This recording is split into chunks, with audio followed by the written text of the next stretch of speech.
All right, Brian, the other night I was minding my own business, and we live in Saskatchewan, as we've mentioned before, and we, for some time, have got the cable news channel, not the cable news channels, the cable network channels from the States, the broadcast channels, NBC, etc., for Detroit. And that used to fascinate me as a kid, as a ute, when we first had those channels to watch all the murder, which we didn't have here, and gunplay, which we didn't have here. We've got more of that here now.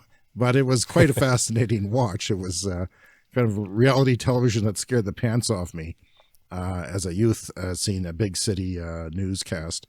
But I haven't watched it in decades, and I just happened to see it the other night.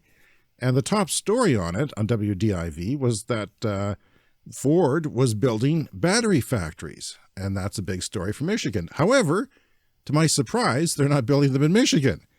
And they said that, but they were still excited about it. In fact, it seemed like they were really beholden to the auto industry, this newscast. Like they were cheering it on, and it seemed really weird to me. But they were ultimately happy about this switch to electric? They were happy about it, thinking that, well, I mean, they're talking about 3 battery factories, 2 in Kentucky and 1 in Tennessee, which you may have heard about, and It's quite incredible. I've got 3 clips to play. Let's play the first one. Let's move now to Ford's major announcement with the Dearborn automaker going all in on electric vehicles with an $11 billion investment. They'll create thousands and thousands of new jobs. Yeah. And then they talked to the Ford CEO, Mr. Ford himself. Is it Bill Ford? I can't remember. And he was quite bullish on EVs. If my great-grandfather saw our industry 5 years ago, it would be very recognizable to him. Now we're on the cusp of a revolution. Yeah, he's going hard on EVs.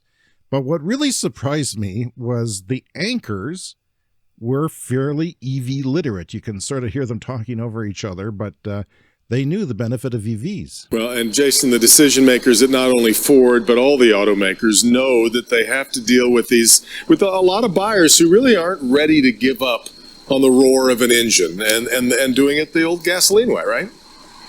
He had a very quick answer to that very concern for the buyer, and he would speak directly to them and say, just try it. I know you've been down this road. People worry about what that's going to be. Am I going to be able to go when I want to go? And I remember one of the executives here with the Lightning said, you're going to hit that pedal and it's going to go from 0 to 60 in 4 seconds in an electric vehicle. I feel far more likely to get a case of whiplash in the Mustang Mach-E than in the other car right now. Yeah, all right, Jason. Without the lag of the transmission, that's going right. from first to second to third or whatever. It's the automatic torque is something you really have to experience. So there you have auto industry boosters talking about the not having the lag. They understand. The Ford F-150 was announced recently, and it's starting to permeate car culture. Yeah, well, that's fascinating. But yeah, absolutely. Of course, Detroit is the home of, U.S. auto. So the local television would have been tied up with the auto industry for decades now. It's obviously a huge part of the city.